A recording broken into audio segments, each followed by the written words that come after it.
Desbloqueie o poder da sua mente. Programe o seu subconsciente para se libertar das dores e inseguranças e transforme a sua vida. Um best-seller escrito por Michael Arruda. Capítulo 5. Quem pensa que está no controle. Quero lhe apresentar um personagem originário do folclore da Turquia, o Mullah, que em árabe significa mestre. Nasruddin, popularmente conhecido por milhares de histórias que combinam humor e sabedoria. Ouça o conto a seguir atentamente para falarmos sobre o controle que pensamos ter. Em uma manhã, o Mullah Nasruddin, caminhando para sua casa, se pergunta em determinado ponto do trajeto: por que não tomar um atalho através daquela formosa floresta que beira esta estrada tão poeirenta? Mais um dia se passou, um entre os outros dias, um dia de atividades produtivas e realizadas. Agora é só chegar em casa e descansar. Um pouco mais adiante, em um trecho de mata fechada, o chão de repente sumiu debaixo de seus pés. Quando se deu conta, viu que estava no fundo de um fosso. Observou a situação e percebeu que não havia como sair dali sem ajuda. Mas quem passaria por ali e quando? Entretanto, refletindo melhor, ele disse: ainda bem que tomei esse atalho. Se isso aconteceu no meio de tamanha beleza, imagine que catástrofe poderia ter me acontecido se eu tivesse seguido por aquela estrada esburacada, perigosa e trafegada por cavalos e carroças? Atividades da mente consciente. A mente consciente é a que você está usando agora, no exato momento em que lê este livro. É onde passamos a maior parte das horas quando estamos acordados. Ela é extremamente lógica, analítica e racional. É responsável por suas funções cognitivas, relacionadas com uma parte do seu cérebro chamado neocórtex. Uma das funções mais curiosas dessa parte da mente é nos fazer acreditar que estamos sempre certos, como aconteceu com Nasruddin na história. Mas antes de explicar o que aconteceu com Nasruddin, vamos nos aprofundar nas funções da mente consciente. Memória funcional. Também chamada de memória a curto prazo, é responsável por armazenar tudo o que é preciso para nos ajudar ao longo do dia. Um exemplo para ficar mais fácil de entender. Na memória a curto prazo, a gente arquiva desde o que uma pessoa acabou de nos dizer até o caminho para chegar ao trabalho ou o número do telefone de casa. Ela é chamada de funcional porque precisamos dela para processar e entender as informações, além de executar tarefas no dia a dia. Ouça a frase a seguir: ela é inocente. O que você entendeu disso? Provavelmente nada. Quem é inocente? Inocente sobre o quê? No mínimo ficou confuso, não é verdade? É claro, essa frase colocada de maneira aleatória e fora de contexto não nos diz nada. Isso aconteceria em todos os momentos de sua vida, se você não tivesse a memória funcional para lembrar as frases anteriores do que está lendo. Agora, leia o parágrafo seguinte. Nossa mente subconsciente é poderosa e só quer nos proteger. Porém, ela é inocente e muitas vezes nos protege de maneiras que preferiríamos que não o fizesse. Agora ficou claro o sentido da frase? Eu a escrevi no capítulo 2. Há tempo demais para que sua memória funcional pudesse guardá-la. Você só entende o que está ouvindo ou o que alguém está falando, porque sua mente está com as ideias, entre aspas, frescas do que você leu ou ouviu há alguns segundos atrás e buscando o sentido de como a informação atual se encaixa nelas. Mas como ela busca o sentido? A mente consciente analisa tudo o tempo todo, mesmo que você não perceba. Esta é mais uma função da mente consciente, que podemos chamar de parte analítica. Seja com um pensamento consciente, refletindo sobre um problema, por exemplo. Seja com um pensamento automático, buscando se o que lê faz sentido ou não, por exemplo. Essa parte está sempre comparando possibilidades e fazendo escolhas. A maioria dessas escolhas são automáticas e você nem se dá conta que as fez. Por exemplo, você escolheu, segundos atrás, ler a próxima linha, que é esta. Você não precisou parar e pensar. Acabei esse parágrafo. Leio o próximo ou não? Isso é feito de modo automático por essa função analítica da mente consciente. Por outro lado, você sempre pode parar, analisar e pensar antes de agir. O que farei daqui a pouco? Ou talvez, para qual amigo vou contar como a mente é interessante? Mas, como falei no título deste capítulo, a mente consciente só, entre aspas, pensa que controla. Por acaso você conhece alguém que já decidiu fazer uma dieta e que jurou de pé junto que só pararia quando alcançasse o corpo ideal, mas que em menos de uma semana desistiu de seguir com o seu grande plano? Quando eu explicar a próxima função da mente consciente, você vai entender por que essa pessoa desanimou tão rápido. Força de vontade. A mente consciente tem um mecanismo para deixar você motivado e empolgado quando quer realizar algum feito.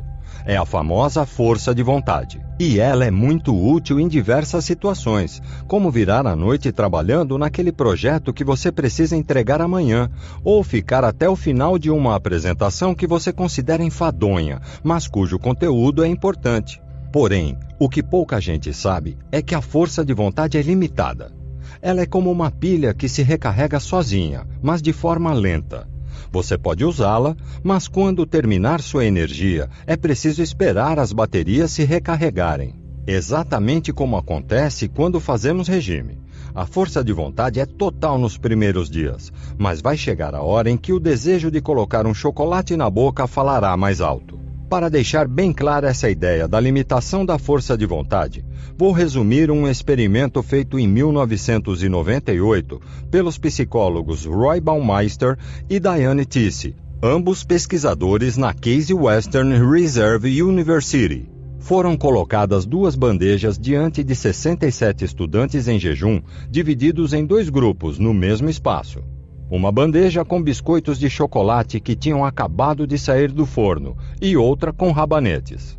Para um grupo, foi dada a instrução de que só poderia comer os biscoitos, para o outro, os rabanetes. A fim de aumentar a tentação, os pesquisadores deixaram os alunos sozinhos com os biscoitos e os rabanetes e os observaram através de uma janela oculta. Os que tinham permissão para comer os rabanetes claramente lutaram contra a tentação de pegar os biscoitos de chocolate. Em seguida, os estudantes foram encaminhados para outra sala, que, na verdade, guardava a parte mais importante da experiência. Agora, os grupos deveriam montar um quebra-cabeça. Eles achavam que era um teste de inteligência, mas o que eles não sabiam é que o jogo não tinha solução. O objetivo era testar por quanto tempo eles tentariam resolver o brinquedo antes de desistir. Resultado: a turma dos comedores de chocolate ficou, em média, 19 minutos tentando montar o jogo, enquanto aqueles que comeram os rabanetes desistiram em apenas 8 minutos de tarefa. Ou seja, a força de vontade do primeiro time estava lá em cima e persistiu mais que o dobro do tempo observado no outro grupo, que precisou usar a força de vontade para controlar a tentação diante dos biscoitos e comer os rabanetes. É assim que essa parte da mente funciona. Cada vez que você resiste a uma vontade, você está gastando, entre aspas, sua vontade, e aquela determinação de realizar algo vai embora junto. Até que chega o momento em que você simplesmente parece parar de se importar com aquilo e começa a deixar para lá. Não por acaso, as dietas mais eficientes são aquelas que restringem menos os alimentos, que nos permitem comer de tudo um pouco. Em outras palavras, que não colocam à prova nossa força de vontade e nos deixam comer o tão desejado chocolate aqui e ali. Aliás, você gosta de chocolate? Por que você gosta ou não gosta? Independentemente da resposta para a segunda pergunta, eu não acredito em você. Vou explicar por quê. Razões equivocadas. Função racional. Esta é a próxima parte que vamos explorar. Sempre que você dá uma razão, um motivo ou uma justificativa, você está usando a função racional da mente consciente. A grande questão é que, na maioria das vezes, essa razão não condiz com a verdade. O motivo real está bem oculto em nossas programações do subconsciente, e a mente consciente busca alguma informação que ela já ouviu e faça sentido, e a usa de justificativa. Por exemplo, pense em alguém conhecido que você ache que tem uma aparência atraente. Por que você acha essa pessoa bonita? Quais justificativas sua mente está dando? Você poderia dizer que são os olhos, o cabelo, o sorriso ou até a forma do rosto. Isso é algo que qualquer pessoa falaria e faz muito sentido, por isso são as razões que a sua mente escolhe. Porém, segundo uma pesquisa publicada no Personality and Social Psychology Bulletin, temos uma tendência de gostar mais de pessoas que são parecidas conosco. O motivo é que achamos que os indivíduos que têm a aparência mais próxima com a nossa também podem ter outras características em comum, segundo Chris Farley, psicólogo e coautor do estudo. E esse padrão pode se repetir em qualquer situação. Por exemplo, alguém que diz que não consegue subir na carreira porque o chefe não dá oportunidade. Seria isso? Ou o subconsciente dele não quer crescer, talvez pelo medo da responsabilidade? Ou aquela mulher de baixa autoestima que diz não conseguir se cuidar melhor porque o trabalho toma todo o seu tempo. Seria isso? Ou o subconsciente dela tem medo de chamar a atenção porque não se valoriza? Como você observou na história no início do capítulo, Nasruddin tinha certeza que o caminho tradicional era inadequado, e mesmo que os fatos mostrassem seu erro, a parte racional encontrou uma justificativa para ainda assim parecer que ele tomou a melhor decisão, por mais absurda que soe para quem vê de fora.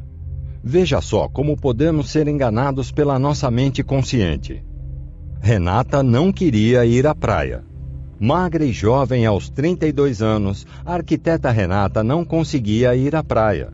Um desperdício, até porque ela morava numa cidade banhada por um lindo litoral e via nesse tipo de lazer uma possível fonte de alegria e descanso. Afinal, era assim que tantas pessoas conseguiam relaxar e se esquecer dos problemas da vida. Ela queria isso também, em tese, que fique bem claro. Porque a possibilidade de vestir um biquíni e se expor ao sol ou a um banho de mar a assustava, mesmo que estivesse rodeada de amigos ou familiares. Ela simplesmente não se sentia confortável, mesmo querendo gostar desse tipo de lazer. Outra situação difícil era falar em público. Sem dúvida, uma trave e tanto para alguém que trabalha com projetos, que precisa ter contato diário com outras pessoas. Ela tinha pavor só de pensar na hipótese de ter de falar para um grupo de pessoas, mesmo sabendo que fazer palestras e compartilhar com o público tudo o que aprendeu na profissão seria um excelente recurso para crescer na área. Era mesmo uma pena, outro desperdício, só que desta vez de talento e conhecimento, mas não tinha condições de mudar de atitude. Observando de maneira superficial esse relato, você poderia pensar: e era o que a mente racional de Renata lhe dizia, que tudo isso não passava de excesso de timidez, uma bobagem. É fácil julgar sob a ótica das aparências, olhando apenas para o plano da mente consciente. Olhar para dentro de nós mesmos requer disposição e coragem. É no subconsciente que os mistérios são revelados. Foi isso o que Renata fez.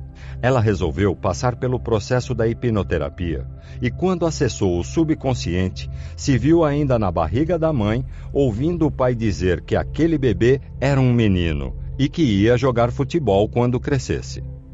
Angustiada por ser menina e assim contrariar o desejo do pai, ela desenvolveu o medo de aparecer, de se expor e revelar ser uma mulher. Uma aflição que transferiu para as situações de praia e as apresentações em público, fontes de tanto sofrimento desde que ela se entendeu por gente. A mente consciente sempre escolhe o caminho mais fácil. Renata poderia passar a vida inteira privando-se de oportunidades, tendo o verdadeiro motivo para tal mascarado sob a ideia de timidez, vergonha, falta de habilidade. Porém, felizmente, ela encontrou a solução de seu problema descobrindo a raiz de sua infelicidade. Fator crítico.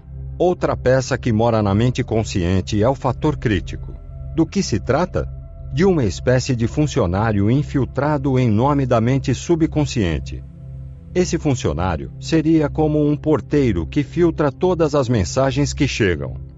Ele as recebe e analisa para saber se estão de acordo com todas as programações do subconsciente ou não. Se estiverem de acordo, ele deixa passar, reforçando o que já estava no subconsciente. Se não estiverem de acordo, ele rejeita. Vamos a um exemplo. Imagine uma mulher que tem programado em seu subconsciente que ela não tem valor. E depois de perder um emprego, começa a ficar muito deprimida e sente que nunca vai conseguir um trabalho decente. Então, seu melhor amigo fala: "Você é especial. Você precisa se levantar e ir à luta. Você pode tudo." Depois de ouvir isso, seu fator crítico irá analisar e observar que essa informação é contrária ao que está no subconsciente. Então, ele rejeitaria a sugestão. Porém, é uma sugestão boa para ela. Ela quer isso. Desse modo, a sugestão ficaria na força de vontade, que é limitada, de forma que são grandes as chances de essa mulher voltar a ficar desanimada. Pois é, não somos seres tão racionais quanto gostaríamos. Normalmente, as pessoas sentem orgulho de dizer quão racionais e analíticas são para tomar decisões, fazer escolhas, etc. Mas, como já vimos, a verdade é que praticamente tudo o que fazemos está ligado ao subconsciente. É por isso que caímos tantas vezes nas mesmas armadilhas. Uma situação muito comum é quando analisamos relacionamentos. Quantas e quantas vezes caímos nos mesmos erros? Por mais que conscientemente você tome certas decisões, quando percebe, se vê preso às mesmas situações. É o que acontecia com Adriana.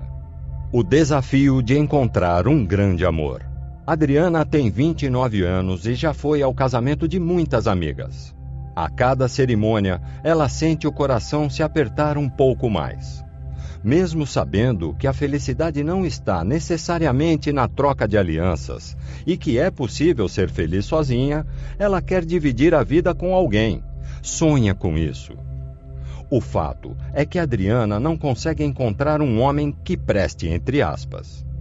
Sempre que começa a se envolver, descobre que o parceiro não está tão interessado assim, ou pior ainda, que tem outra.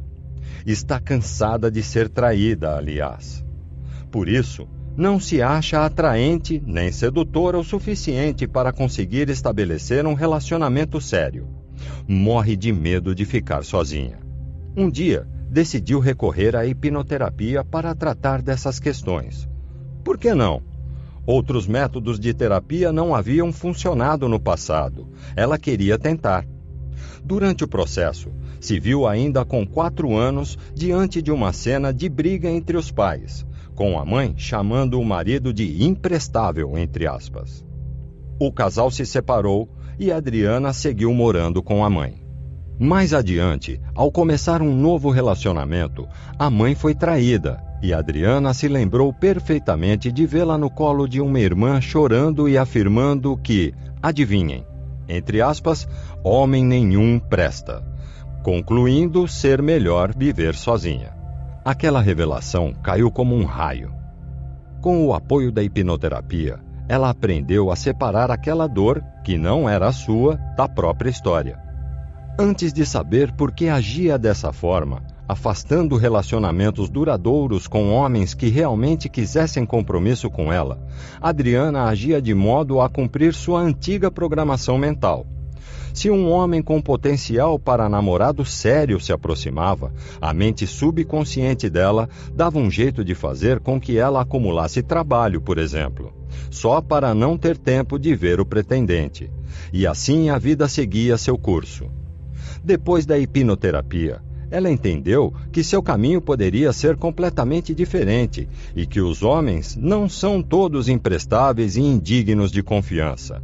Era só deixar a porta aberta para o amor entrar, querer um homem bom para que o universo, enfim, conspirasse a seu favor.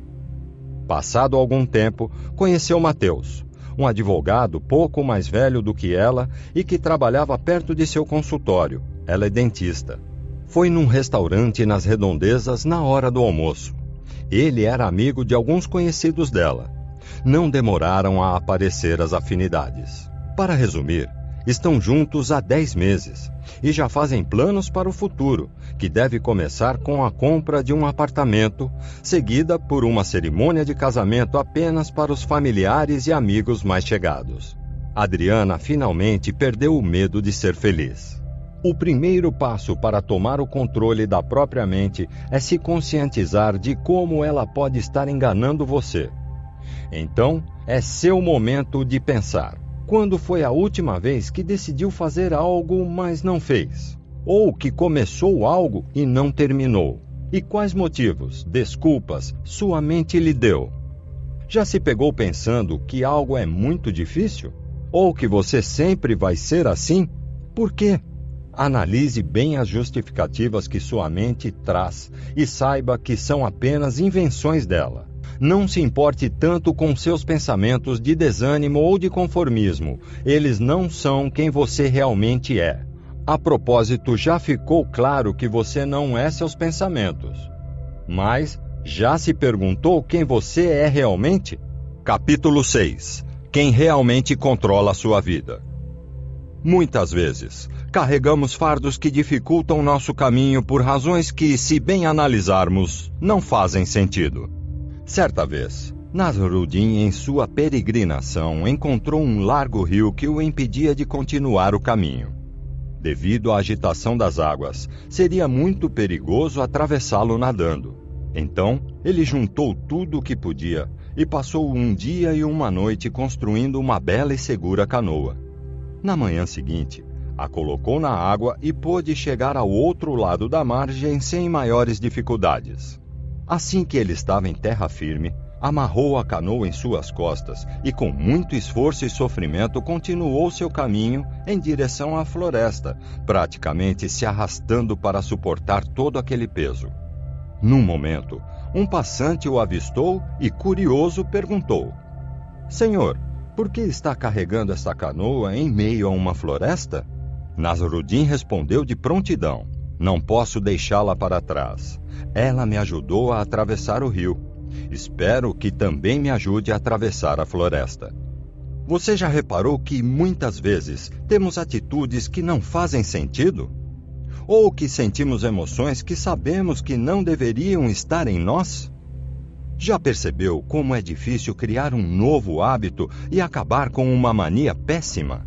Ou que agimos de forma exatamente oposta àquela que gostaríamos? Pois saiba que o nome do responsável por tudo isso é subconsciente, e ele está relacionado ao cérebro límbico.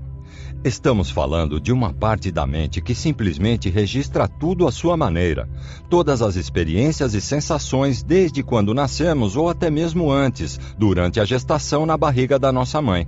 É o subconsciente que decide como devemos crescer, sentir e agir. É nele que estão guardadas nossas crenças e emoções, elementos que definem a maneira de ver o mundo. Você pode até não se lembrar de alguns fatos ou situações, mas saiba, seu subconsciente se lembra de tudo e tem o poder de minar mesmo seus mais humildes projetos ou fazer você ser muito maior do que alguma vez sonhou. Mas não pense que ele seja instável ou malvado. Pelo contrário, ele só quer seu bem. O subconsciente é inteligente, espontâneo e juvenil, mas nem sempre lógico. Ou, explicando melhor, ele tem sua própria lógica. Assim, seja bem-vindo à casa do ego real. É para lá que vamos quando experimentamos a hipnose. Somente assim conseguimos encarar verdadeiramente as questões que nos afligem, a programação mental que pode estar atrapalhando nossos planos. Imagino que você esteja curioso para entender como funciona a programação mental. Ela está conectada a uma série de fatores que vão desde como nosso cérebro registra certas emoções até a conexão com suas funções mais básicas de autoproteção. Vou explicar esse tópico a seguir. São tantas emoções. Esse é o medo. Ele manda bem no quesito segurança. Quem nunca falou algo em um momento emotivo e se arrependeu logo depois? Ou já se magoou com alguém e depois ouviu: "Desculpa, eu estava nervoso." Você desculpou essa pessoa? Se não, talvez deveria, pois quando as emoções chegam, é difícil de controlar. Emoção é trabalho do subconsciente. Quando recebemos um estímulo que ativa nossas emoções, a mente consciente se fecha e sai de cena. Então, nesse momento, não temos mais a parte analítica para escolher a melhor resposta ou maneira de falar. Mas as emoções não são as vilãs, elas são fundamentais para qualquer animal, principalmente para aqueles que vivem em sociedade como nós, seres humanos. Elas nos ajudam a expressar o que sentimos, a construir laços, a defender quem amamos, a vencer obstáculos e até a evitar os perigos. Por exemplo, se você perder uma oportunidade por não estar capacitado, isso pode causar uma raiva momentânea que vai motivá-lo a se superar e conquistar o que quer. Aposto que você também já ouviu. Seja racional, não se deixe levar pelas emoções. Porém, são as emoções que ajudam nossa mente analítica e racional a tomar decisões. Afinal, só sabemos que uma decisão é ruim ou boa porque comparamos as suas consequências com uma experiência passada na qual sentimos uma emoção positiva ou negativa. Sem emoções, nossa vida seria um desastre. Antônio Damasio, um dos maiores neurocientistas do mundo, tenta explicar isso em seu livro O Erro de Descartes, Companhia das Letras, 2012. Em sua obra, Damasio explora, dentre outras, a história de Phineas Gage, uma pessoa normal que, após sofrer um acidente, fica incapacitado de sentir as emoções. Em resumo, ele se tornou uma pessoa arrogante e impaciente e morreu sozinho, sem dinheiro e amigos. Nossas emoções são responsáveis por nos ajudar a navegar socialmente e talvez seja por isso que tanto ouvimos falar sobre inteligência emocional na atualidade. Mas, como disse anteriormente, para uma emoção aflorar, ela depende de um estímulo, uma experiência. E a emoção que surgirá quando isso acontecer depende do que está arquivado em seu subconsciente, como veremos a seguir. Memória a longo prazo. A próxima característica do subconsciente que vou explicar é a capacidade de registrar tudo, a todo momento, independente do que seja. Suas experiências, ou seja, tudo o que você vê, ouve e sente vai sendo armazenado no que chamamos de memória a longo prazo. Porém, não somos um computador que armazena os dados como foram colocados lá, somos seres humanos. Cada experiência que passamos carrega alguma emoção por trás, e isso automaticamente gera uma interpretação do fato. O que fica registrado é a forma como foi entendido. Por exemplo, uma criança que acabou de se assustar com um inseto pede colo para sua mãe. Contudo, naquele momento, a mãe estava lavando a louça e fala em tom normal. Agora não. Por conta da emoção do momento, o que talvez fique registrado na mente dessa criança é: minha mãe estava brava e me rejeitou. E, se ela pensar, realmente poderia ver em suas lembranças a imagem da mãe com raiva, talvez até falando algo que nunca aconteceu. A memória a longo prazo guarda apenas o que considera importante de cada momento. E o que ela considera importante é aquilo que se repete ou que está recheado com emoções. Essa criança, por exemplo, provavelmente não se lembraria se sua mãe estava lavando um prato ou um copo naquele momento. Talvez nem esteja registrado que sua mãe estava lavando a louça, pois aquilo a mente não consideraria importante carregar ao longo da vida. E é um ciclo. Cada novo registro vai influenciando o que é importante ser arquivado ou não. Imagine essa mesma criança, agora adolescente, indo contar para sua namorada uma piada nova, que gostou muito. E a namorada fala: agora não, estou terminando uma tarefa, amor. Por mais educada que a moça possa ter sido, a mente subconsciente do garoto poderia ter acessado aquela memória da infância e adicionado essa memória na mesma caixinha. Pois para o subconsciente dele, rejeição é algo importante de se lembrar. Cheiro de pão quente. É isso que desperta as emoções, nos faz lembrar do que ficou para trás, nos arrebata e emociona. Parece muito real passar pela porta de uma padaria, sentir cheiro de pão quentinho e lembrar dos cafés da manhã caprichados na casa da avó. Ouvir uma canção romântica e se recordar dos bailes da adolescência e assim por diante. Tudo isso fala diretamente ao subconsciente. É como se fosse possível viver outra vez determinada experiência. Esta é a memória a longo prazo de que estamos falando. Hábitos. No subconsciente também moram nossos hábitos. Nosso cérebro é uma máquina que está sempre fazendo o possível para economizarmos energia. E uma de suas táticas é criar hábitos. Imagina como seria se todas as vezes que fôssemos ao banheiro escovar os dentes, tivéssemos que pensar: tenho que abrir a pasta de dente assim, pegar a escova assim, colocar um pouco de pasta assim, abrir a torneira. Seria bem trabalhoso, não é verdade? Então, nossa mente entende que precisamos de tudo o que fazemos repetidamente por algum tempo e grava o padrão. Aprender a dirigir é muito chato para a maioria das pessoas, mas uma vez assimilados os comandos e referências, tudo flui. A gente faz sem se dar conta. A mesma experiência se tem na hora de amarrar o cadarço. Só é preciso iniciar, e a ação posterior é praticamente automática. Mas pare um pouco e tente se lembrar da cena de uma criança aprendendo a fazer essa amarração. No início, não é simples assim.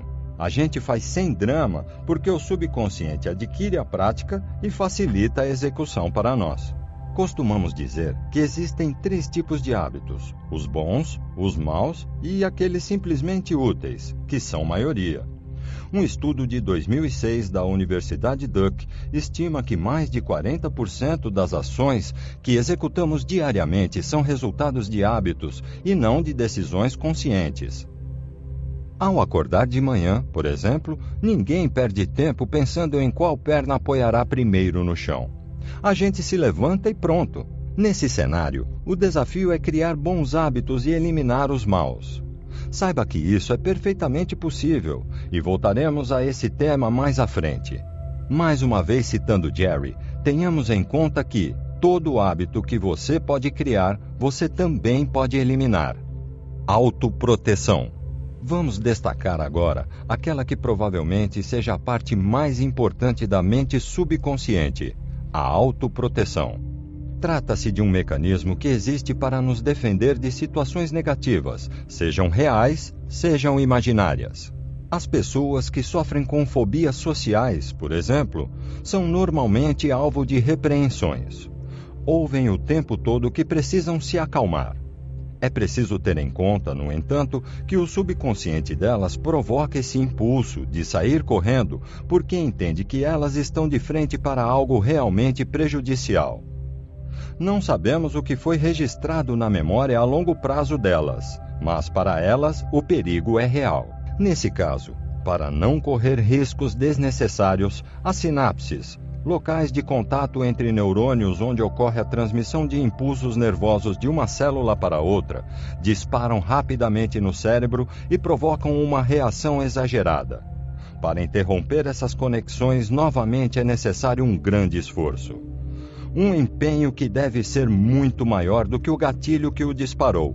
O que alarma é o número de pessoas que sofrem desse mal. Se considerarmos apenas as chamadas fobias sociais, de acordo com um estudo da Universidade da Califórnia em San Diego, nos Estados Unidos, em média 10% da população do planeta sofrem com algum problema do tipo. Nesses casos, falar em público e encontrar estranhos são os temores mais frequentes. Porém, há maneiras ainda mais diferentes que o subconsciente usa para nos proteger. Por exemplo, imagine uma menina que aos 5 anos foi abusada pelo primo. Depois, aos seus 15 anos, essa mesma menina presenciou uma cena de seus pais brigando. Seu pai, exaltado, deu um tapa na mãe. Foi a única vez que isso aconteceu, mas a cena ficou registrada na mente daquela jovem. Mais tarde, com 19 anos e completamente apaixonada pelo namorado, ela pegou-o no flagra com outra garota. Nesse caso, veja o que ficou registrado em seus arquivos de memórias subconscientes. Um homem de confiança de minha família me fez mal. Meu pai fez mal à minha mãe. O garoto que eu amava me fez mal. A função da autoproteção conectou tudo e concluiu: homens são perigosos quando estão atraídos por uma mulher. E o que a mente subconsciente poderia fazer para protegê-la? Como essa conclusão não faz sentido nenhum para o consciente, a mente subconsciente precisaria dar um jeito de proteger a garota sem depender do consciente. Com isso, transformou o corpo da jovem, tirando dela os atributos que lhe faziam se sentir atraente. Veio então o descontrole alimentar, o aumento de peso, problemas de saúde, a vontade de se isolar. Uma solução muito efetiva para fazê-la se afastar dos relacionamentos. Triste, mas efetiva. A autoproteção é como o pensamento de Nasruddin, que queria carregar a canoa para sempre, já que, um dia, no passado, ela teve sua utilidade. Ele não queria correr o risco de precisar dela de novo e se ver sem aquela importante ferramenta que construiu com tanto esforço. O mesmo aconteceu na mente da jovem. Se ela não fosse atraente no passado, não teria sofrido por causa dos homens. Então, o melhor é se esconder física e emocionalmente. Assim pensa a nossa mente protetora. E este não é um exemplo forçado ou incomum. Infelizmente, o padrão de fatos em mulheres obesas é muito mais comum do que se imagina. Nós, hipnoterapeutas, vemos isso com muita frequência. A boa notícia é que isso pode ser resolvido de forma relativamente fácil com o processo que aplicamos. É assim que a gente funciona. Isso também não quer dizer que a função de autoproteção sempre nos traz uma consequência negativa. Pelo contrário, na maior parte das vezes, ela simplesmente nos faz ser como somos. Um amigo passou dificuldades financeiras ainda criança, após seu pai ficar doente e não conseguir trabalhar por alguns meses. O resultado? Hoje ele é extremamente controlado financeiramente e, mesmo tendo um trabalho comum, acumulou uma poupança que o permitiria ficar 1 ano sem trabalhar, mantendo o mesmo estilo de vida. Muitas vezes, pensamos agir segundo determinada lógica, quando, na verdade, as razões que nos motivam são outras. Sabe aquele convite de um amigo para arriscar em montar um negócio juntos?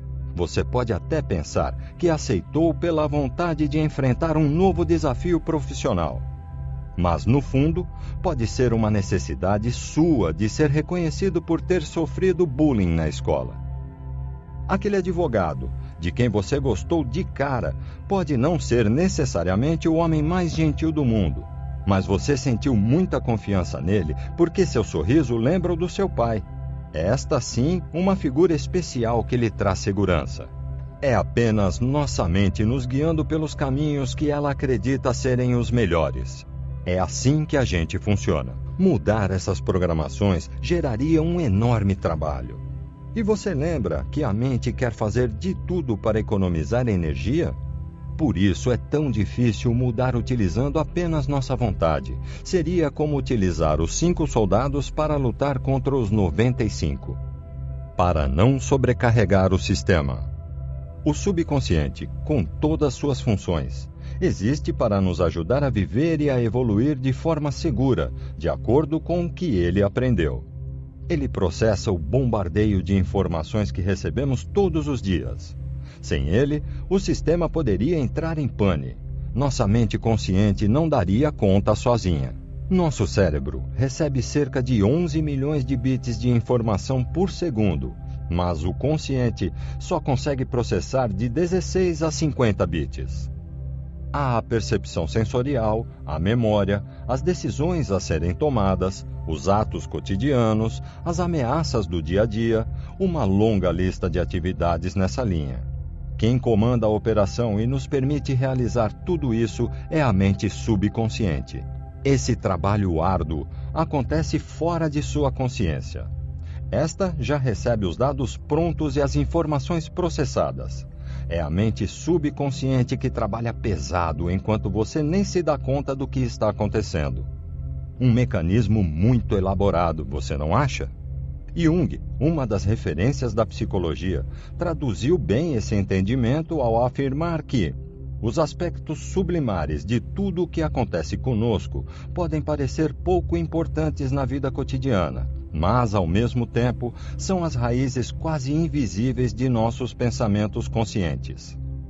Ou, para ser mais poético, o coração tem razões que a própria razão desconhece, do matemático, físico e filósofo Blaise Pascal. Sem dúvida, uma forma bonita de descrever o papel da mente subconsciente.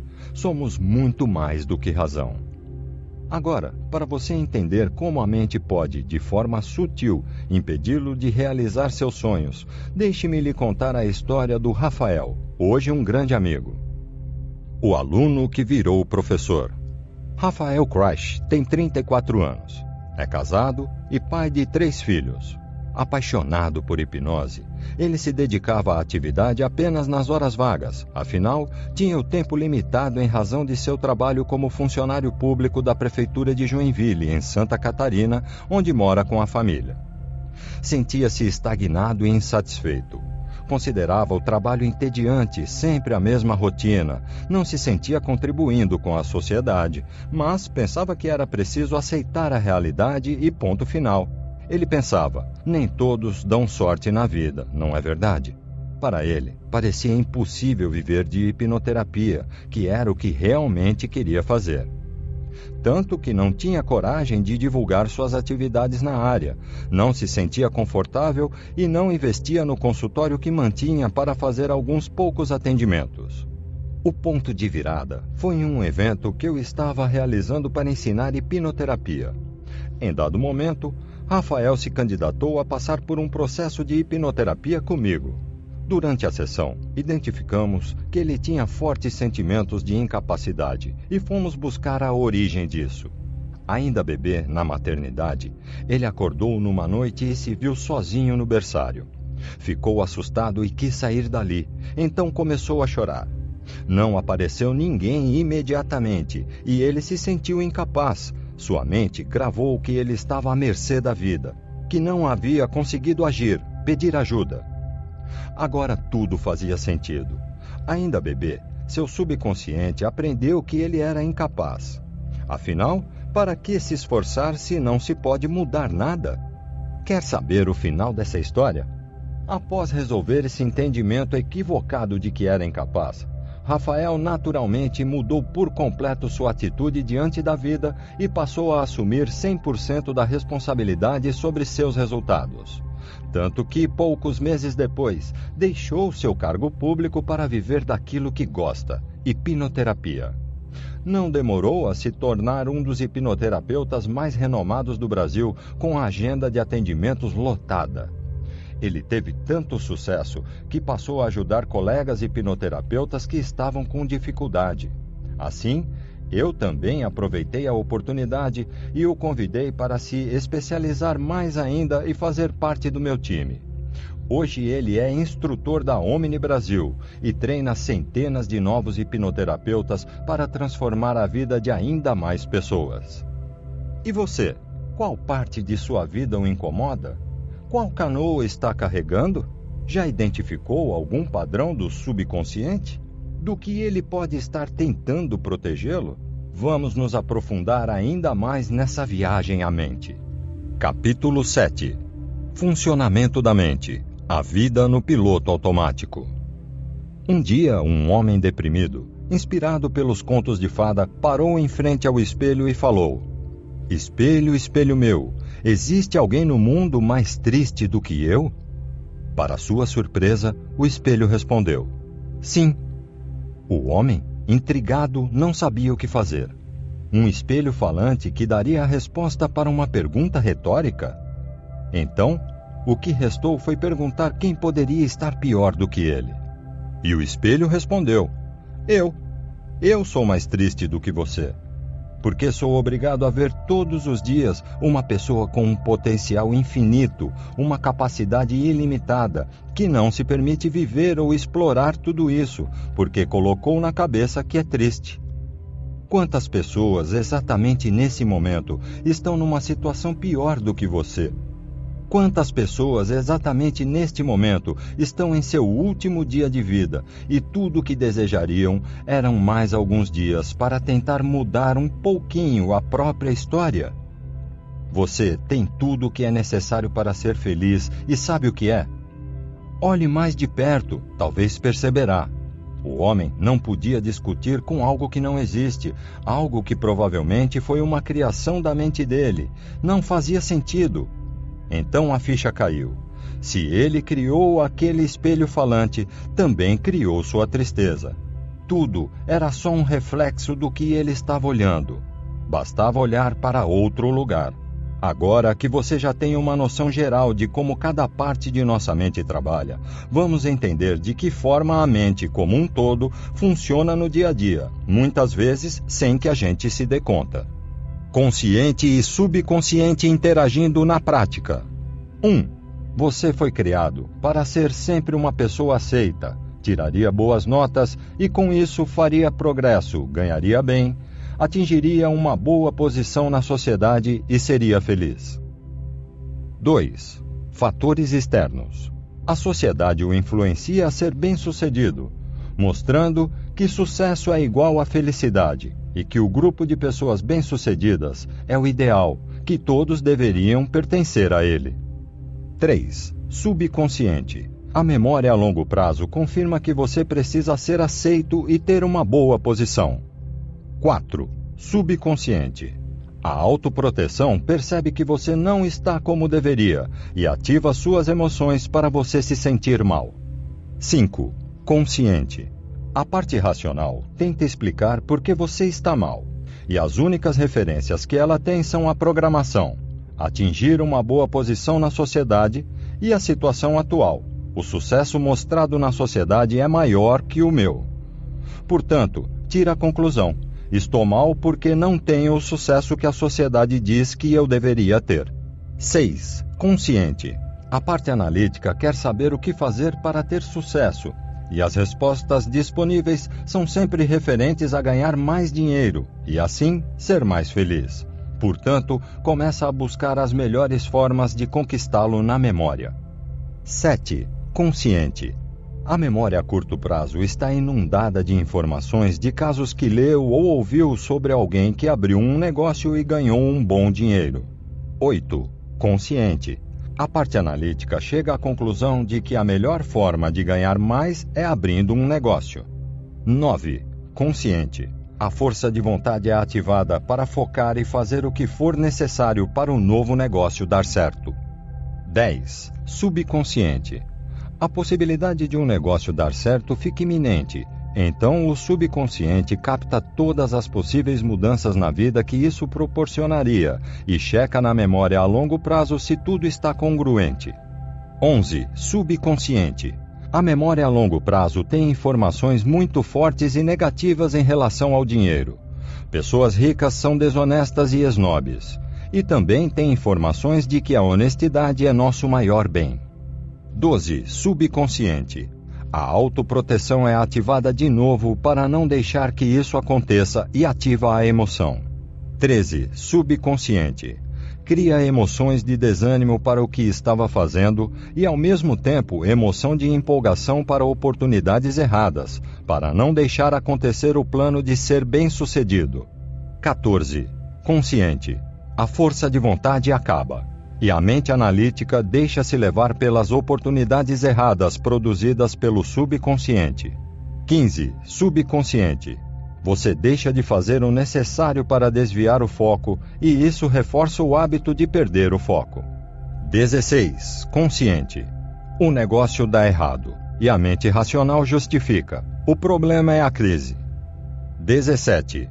Consciente e subconsciente. Comprovam mais uma vez que você não chegou ao patamar que deveria estar e que talvez seja assim que deva ser para sempre. Esta é uma forma didática de ilustrar como nossa mente controla nossa vida.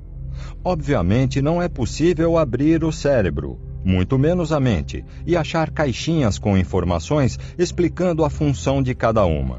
Mas mostra como se encaixa na prática e no modelo que estamos usando para explicar à mente como ocorre a troca de informações dentro de nós. Este é o caminho do fracasso que acontece com todos nós. E entenda fracasso aqui como qualquer impedimento ao seu desafio atual, aquilo que está bloqueando parte de sua felicidade. No exemplo anterior, o fracasso foi representado pela falta de sucesso, mas você pode substituí-lo por depressão, insônia, vício, obesidade, problema de relacionamento, doenças emocionais ou qualquer outra questão.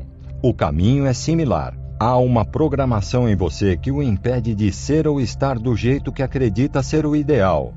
E todo esse ciclo se repete na mente em questão de segundos. Como está começando a entender, você não é tão consciente como imaginava. Nossa mente consciente recebe todas as informações prontas, já processadas pelo subconsciente.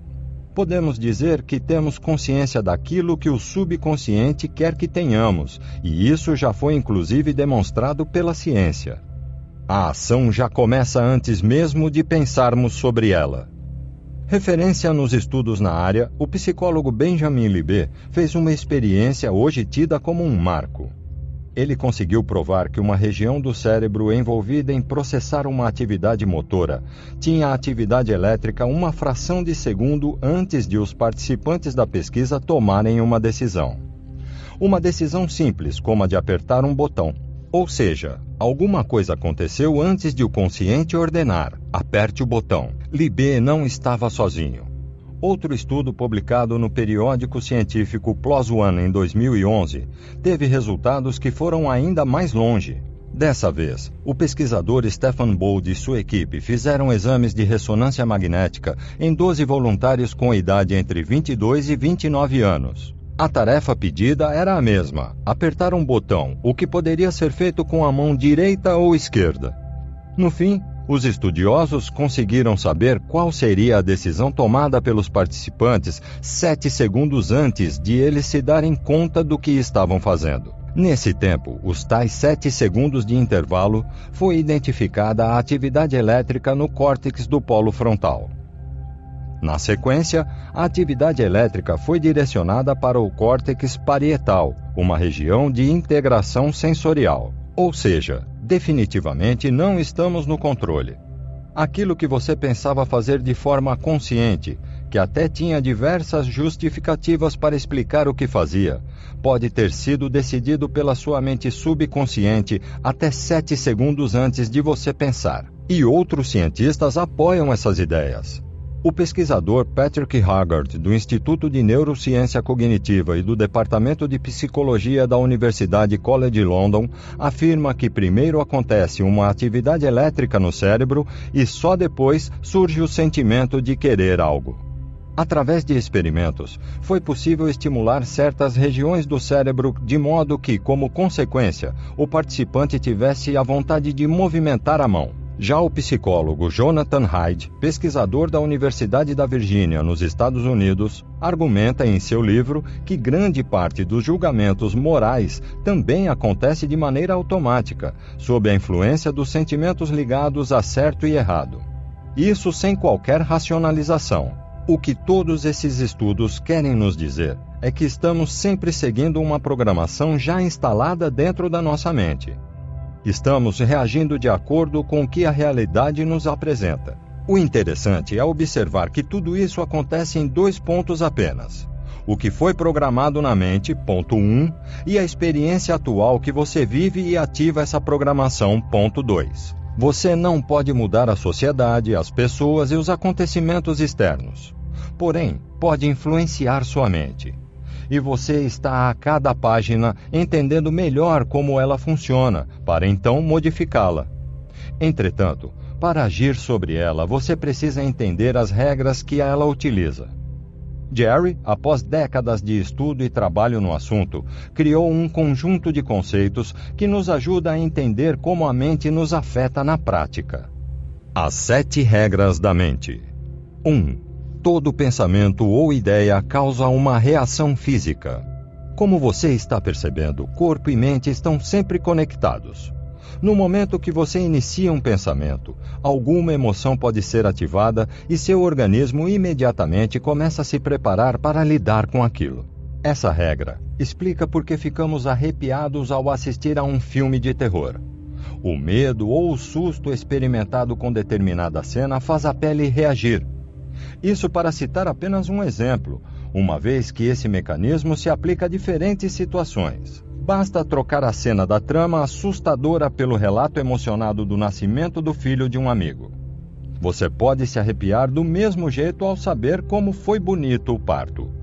Isso acontece porque a mente subconsciente não sabe a diferença do real para o imaginário.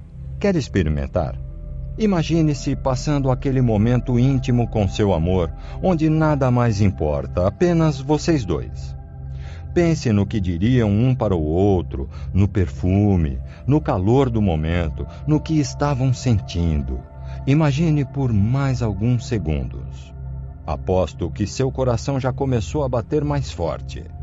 Você tem alguma dúvida de que, mantendo esses pensamentos, teria reações físicas ainda mais fortes? Lição: esteja atento às reações do corpo. Quais pensamentos podem causá-las? 2. O que é esperado tende a ser realizado. Você já ouviu falar do chamado efeito placebo? Ocorre quando em testes ou experimentos científicos, os médicos passam uma pílula de farinha, por exemplo, sem nenhuma propriedade, para pacientes que acreditam estar tomando medicamento real, a fim de testar como eles respondem. Na maioria dos casos, essas pessoas apresentam recuperação e às vezes chegam até a elogiar os medicamentos. A mente projetou que aquele produto traria melhora, e assim foi feito. Este é o efeito placebo. Trata-se de um experimento que ilustra muito bem a segunda regra da mente. A saúde física depende da expectativa mental. Basta conversar com um médico conhecido e perguntar a ele algumas histórias nessa linha. Ele certamente vai dizer que o tratamento é mais difícil quanto mais pessimista for o paciente. Um paciente que espera piorar, muito provavelmente vai ficar cada vez pior com o passar do tempo. Em relação à saúde, essa ideia já é muito aceita entre os médicos. O que ainda é um tanto polêmico para incrédulos é expandir essa regra para outras áreas da vida, como profissional ou pessoal. Se você imaginar um objetivo que quer alcançar, acreditar que vai conseguir, provavelmente o alcançará. Você já ouviu falar da lei da atração ou do best-seller O Segredo de Rhonda Byrne? É exatamente essa lei que eles propagam. A autora do livro tenta explicar isso através da física quântica da seguinte forma.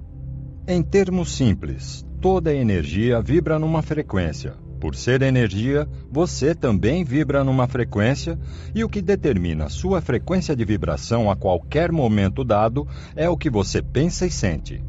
Todas as coisas que você deseja são formadas de energia, e elas também estão vibrando. Ao se concentrar no que deseja, você muda a vibração dos átomos daquela coisa, fazendo-a vibrar para você.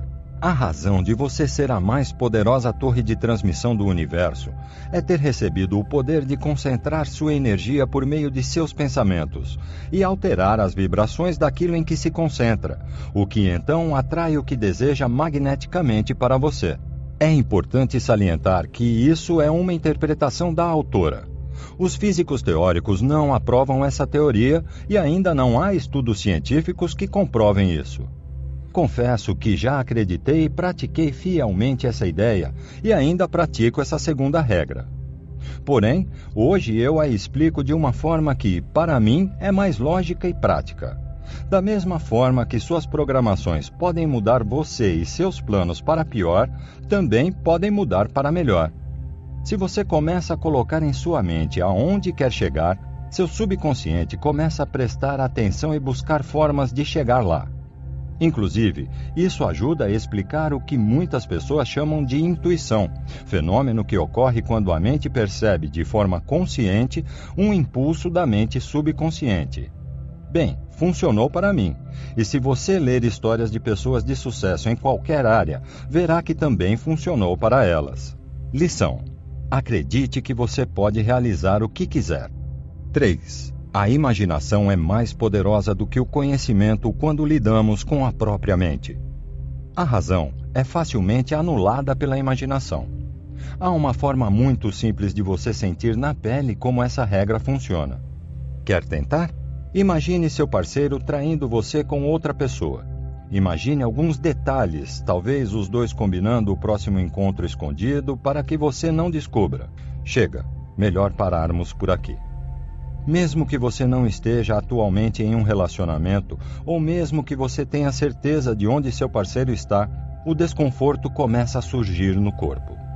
Na verdade, qualquer ideia acompanhada por uma forte emoção, como raiva e ódio, acaba se sobrepondo à razão. E geralmente essas ideias não podem ser alteradas apenas com o uso da razão. É por isso que tanta gente briga por causa de política, religião, futebol, entre outros temas, que normalmente classificamos como polêmicos, quando na verdade deveriam apenas expressar diferentes maneiras de pensar. Como exemplo, podemos citar os seguidores de Hitler, ou mesmo pessoas que foram enganadas por grandes fraudadores. Eles provavelmente não eram ingênuos ou menos inteligentes do que nós, apenas estavam sendo controlados pela emoção. E se estivéssemos no lugar deles, também seríamos enganados. Lição: não julgue, menospreze ou discuta com pessoas com crenças ou opiniões particulares diferentes das suas. A razão dificilmente pode ir contra a emoção. 4. Uma vez que um conceito foi aceito pela mente subconsciente, ele permanecerá lá até ser substituído por outro. Todo mundo tem pontos de vista que não são corretos, mas como é difícil se livrar deles. E mal acabamos de falar deles na regra anterior. Sabemos qual é o melhor partido político, qual é o melhor time, a melhor religião, a melhor crença, não é verdade? Então, a partir do momento que você aceita algo como verdade, isso vai se manter até que surja outra ideia mais forte.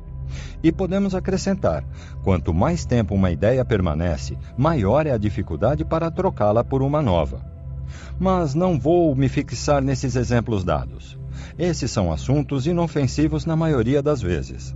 Quero é alertá-lo sobre as verdades que você nem chega a pensar que podem ser falsas, como: qualquer pessoa na minha situação também se sentiria deprimida. É difícil sair de uma depressão. Vou levar anos para mudar minha saúde. Não dá para sair de um vício de uma hora para outra. Preciso sofrer muito para ser alguém na vida. Não sou atraente para outras pessoas. É difícil ser bem-sucedido.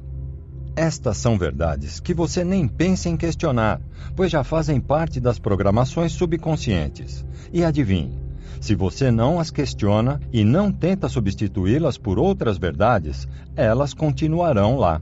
E é assim que os hábitos são formados. Os bons e os maus surgem assim, do mesmo jeito. Primeiro a gente pensa, depois age.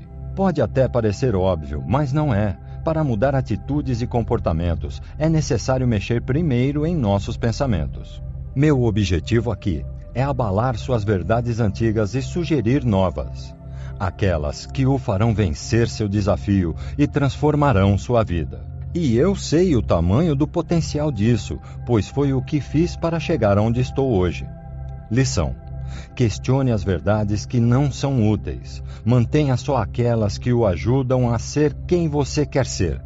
5. Cada sugestão aceita cria menos oposição às próximas sugestões. Uma vez vi um vídeo norte-americano de um experimento social em que se filmava a reação de diversas pessoas ao receberem o elogio: "Você é bonito" ou "Você é bonita". Foi curioso observar a diferença das reações. As pessoas que eram consideradas atraentes, segundo os estereótipos impostos especialmente pela mídia, ao receber o elogio, davam um sorriso e agradeciam sem muito alarde. Já os voluntários que seriam considerados neutros no quesito beleza, a maioria, ao ouvirem o elogio, reagiam com uma mistura de alegria e surpresa bem impressionante, até engraçada às vezes. É como se pensassem: "Nossa, me acham bonito ou bonita, ganhei o dia".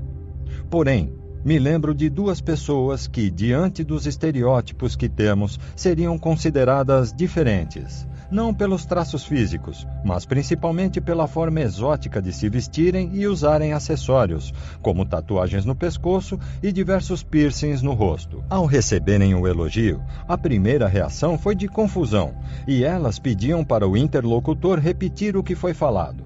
Em seguida, começavam a ficar incomodadas, achando que o responsável pelo experimento estava sendo irônico ou fazendo uma brincadeira de mau gosto. O propósito do experimento não era mostrar isso que observei, mas apenas sinalizar como podemos alegrar o dia de uma pessoa com gestos simples, como um elogio. Porém, para mim, foi muito interessante observar as pessoas que provavelmente recebiam um elogio com mais frequência aceitarem mais um sem muito alarde, enquanto as outras, que não estavam acostumadas, tiveram uma reação de maior proporção. E, por último, aquelas que provavelmente não recebiam elogio há muito tempo praticamente nem aceitarem essas palavras. Imagine que você vai para o trabalho e logo no início do dia alguém lhe pergunta: "Dormiu bem? Parece cansado." Se for apenas uma pessoa, talvez você nem se importe muito. Porém, se mais 3 pessoas diferentes ao longo do dia fizerem o mesmo comentário, você provavelmente iria ao banheiro já pensando estar com uma aparência péssima e lavaria o rosto para dar uma animada. Provavelmente, você entraria num fluxo e passaria a se sentir cansado mesmo, confirmando aquilo que as outras pessoas disseram. É assim que a regra 5 funciona. Contudo, ela também funciona para as considerações positivas, e aí podemos nos beneficiar dela. Em vez de querer se convencer do dia para a noite que você é a pessoa mais feliz do mundo, comece observando os detalhes que lhe fazem bem. Por exemplo, não precisar se preocupar se terá o que almoçar no dia seguinte. Ter alguém em que você confia para dizer como se sente, ou mesmo ter este livro à sua disposição para mostrar que você pode mudar sua situação. Depois, você poderá acelerar muito esse processo acessando diretamente as programações em seu subconsciente. Mas sempre tenha essa regra em mente. Lição: comece construindo o que quer em sua mente de pouco em pouco. 6. Um sintoma físico emocionalmente induzido tende a causar uma mudança orgânica se persistir por tempo suficiente. Como você viu na regra 1, o pensamento gera uma emoção, e esta produz uma reação física. Todavia, se essa reação física não for saudável, ao longo do tempo vai prejudicar o organismo. São as chamadas doenças psicossomáticas, que podem também apresentar sintomas físicos sem ter uma origem orgânica. Por exemplo, você alguma vez já sentiu tanta raiva que teve até dor no estômago, perdeu o apetite, talvez sentiu até queimação? Quando você sente raiva, o cérebro produz cortisol, hormônio liberado em situações de estresse. E o estresse, além de bloquear a liberação de substâncias químicas para uma digestão saudável, pode aumentar a secreção de ácidos no estômago e provocar os sintomas clássicos da gastrite. Suzanne O'Sullivan, neurologista que escreveu o livro It's All in Your Head, Está Tudo na Sua Cabeça em tradução livre, relata em sua obra que de todos seus pacientes que sofriam de epilepsia, 70% não tinham nenhuma causa orgânica ou lesão que explicasse, ou seja, estava tudo na mente dos pacientes. Como a autora relata, os pacientes têm dificuldade em aceitar um diagnóstico vazio, que mostra que não há nada de errado organicamente que possa ser consertado com remédio ou na faca. Então, ficam obcecados em encontrar o que há de errado com eles, mas sempre buscando fora. Essa obsessão de quem tem algo errado acaba agravando a situação, e o corpo começa a realmente produzir o que eles querem encontrar. Muitos médicos que começam a estudar a mente e a hipnose desde a época de Hellman até hoje, acreditam que a maior parte das doenças são causadas na mente, por conta de emoções negativas presas no subconsciente por muito tempo. Não estou afirmando que todo mundo que adoece é emocionalmente nervoso. Os germes, parasitas e vírus, entre outros agentes causadores de doenças, estão aí, claro, e podem nos afetar a qualquer momento. Mas, por outro lado, também não podemos separar corpo e mente. Muitos problemas podem ser evitados se a gente mudar o jeito de pensar. Quem morre de medo de ficar doente e diz o tempo todo que tem o estômago nervoso ou dores de cabeça frequentes, dificilmente vai romper esse ciclo de incômodos permanentes. Pelo contrário, essas pessoas vão sempre buscar esse padrão. Com o tempo, mudanças orgânicas virão. O estômago vai ficar ruim mesmo e a cabeça vai doer cada vez mais. Lição: preste atenção nas emoções que você tem cultivado e busque formas de evitá-las. Foque-se cada vez mais em experiências positivas para incentivar emoções positivas. 7. Ao lidar com o subconsciente e suas funções, quanto maior esforço consciente, menor a resposta subconsciente. Alguma vez você já precisou acordar bem cedo e descansado no dia seguinte para um compromisso importante, e quando olhou o relógio, contou quantas horas de sono teria? Então pensou que precisava dormir logo, e quanto mais queria dormir, parecia que menos sono tinha. Porém, naqueles dias quando vai se deitar sem se preocupar se precisa dormir logo, parece que o sono vem antes que perceba? Ou já aconteceu de esquecer o nome de algo que precisava saber naquele momento e fez de tudo para lembrar? Pensou, colocou a mão sobre a cabeça, franziu a testa, mas nada de a palavra vir à mente. Até que finalmente você desiste e vai se preocupar com outra coisa. E nesse momento, como num passe de mágica, a lembrança vem à mente? É assim que funciona. Quanto mais você ativa a parte consciente da mente, menos o subconsciente trabalha. Não é possível controlarmos diretamente o subconsciente. Então, não adianta forçar. Nos próximos capítulos, vamos aprender a como utilizar o consciente para induzir o subconsciente a responder. Aí a mágica acontece. Lição: entenda o que precisa mudar, mas não se torne neurótico ou se esforce demais. Não é assim que o subconsciente responde. Os mais inteligentes. Como vimos, nossa mente nos guia de formas muitas vezes improváveis. O que está no subconsciente direciona nossas expectativas e nos faz interpretar, agir e até influenciar as coisas. Robert Rosenthal e Kermit Fuld realizaram um estudo muito interessante demonstrando isso. Eles reuniram um grupo de estudantes de psicologia que receberam 5 ratos e um labirinto em forma de T para realizar uma experiência. Esse T tinha um lado branco e outro cinza. A missão de cada ratinho era aprender a se deslocar até o lado cinza, sendo recompensado com comida caso atingisse o objetivo. Assim, os alunos deveriam dar a cada animal 10 chances por dia de aprender quão vantajoso seria ir pelo lado cinza. O progresso de cada bichinho deveria ser registrado. O que ninguém sabia previamente é que as criaturas avaliadas no teste eram, na verdade, os alunos envolvidos no projeto. Antes de tudo começar, eles receberam a informação de que determinados ratinhos eram mais inteligentes do que outros. Essas habilidades teriam sido criadas e controladas em laboratório. Tudo bem explicado cientificamente para que ninguém duvidasse da informação. Essa era a versão oficial, mas na realidade os animais eram idênticos. Não haviam passado por nenhum processo de aprimoramento genético. A intenção dos criadores do teste era avaliar os resultados obtidos segundo as expectativas dos envolvidos. E assim foi feito. Metade dos participantes ficou com os ratinhos geniais e a outra metade com aqueles, digamos assim, menos favorecidos do ponto de vista intelectual. Ao final, os ratinhos previamente chamados de inteligentes se saíram melhor rumo ao lado cinza do T do que aqueles rotulados de pouco capazes. E você se lembra de que eles eram iguais? Mais interessante ainda foi a descoberta de que o empenho dos alunos mudou conforme o time de ratos a eles confiado. Esforçaram-se mais para ensinar aqueles que comandaram os animais oficialmente mais espertos. Estes foram mais pacientes e delicados do que os integrantes do outro grupo, com os ratinhos supostamente menos inteligentes. Nesse experimento, ficam bem claras algumas das regras da mente mencionadas nas páginas anteriores.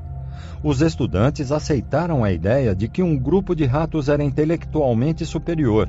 Assim, eles passaram a esperar que esse grupo realmente se saísse melhor. Dessa forma, a mente deles os influenciou fisicamente, ou seja, agiram de modo diferente com relação àquele grupo de animais, e então criaram o resultado. Se a mente é capaz até de alterar o desempenho de outro animal, imagina o que ela não seria capaz de alterar em nós mesmos? Talvez criar ou eliminar aquele medo? Isso fica claro na história do William, que tinha medo de falar em público, um dos medos mais comuns do planeta. O pavor de se apresentar. William tem 22 anos e é secretário financeiro. Levava um problema consigo havia anos. Simplesmente não conseguia se apresentar em qualquer lugar em que mais de 5 pessoas estivessem olhando para ele. Até os joelhos tremiam, ele travava, não conseguia. Se precisasse participar de alguma reunião na empresa em que trabalha, uma situação muito comum, ficava ansioso e temendo que alguém o dirigisse a palavra, fizesse alguma pergunta. Era um nervosismo evidente, impossível de disfarçar. Em sua equipe, principalmente entre os superiores, ficava a impressão de que ele, apesar de todo o esforço, não tinha condições de ser promovido. Não daria conta do recado de conduzir um time de subordinados e organizar muitas e muitas reuniões. A hipnoterapia foi o recurso escolhido por ele para tentar mudar de vida. Em seu processo, William descobriu que, aos 4 anos, depois de escorregar e cair na área de brinquedos de um parque, viu 2 crianças rindo dele, o que o fez sentir-se mal. Depois, aos 11 anos, durante a apresentação de um trabalho na escola, ficou nervoso e falou uma palavra errada. A risada de um colega de sala o abalou também. Após esse episódio, ele só não conseguiu fugir da defesa de seu trabalho de conclusão de curso da faculdade. De todos os outros, deu um jeito de escapar. O subconsciente do secretário aprendeu que ele passaria vergonha diante de qualquer erro, afinal, ririam dele. Por isso, o pavor de falar em público. Depois da sessão de hipnoterapia, ele chegou a pensar que o trabalho realizado não havia tido efeito. Na reunião da empresa logo após a hipnose, ele ainda se sentia nervoso. Até que pediram para ele comentar uma informação diante de um grupo de 15 pessoas. E a apresentação fluiu. Ele conseguiu falar sem problema algum. Foi quando percebeu que só estava com medo de ter medo. Algum nervosismo ainda sente, mas é aquele frio na barriga que todo mundo tem diante de algum desafio. Nada que o paralise como antes. Não faz muito tempo, foi promovido na empresa. Que escolhas você tem feito na vida? Percebe agora que elas, na verdade, não foram feitas de forma tão consciente como você pensava? O grande problema é que você escolheu o que estava programado para escolher. E se pudesse se programar para escolher realmente o que gostaria de viver, não seria ótimo? Essa programação é perfeitamente possível. Agora você já sabe onde mexer, só falta saber como. Você está preparado para começar a transformar sua vida?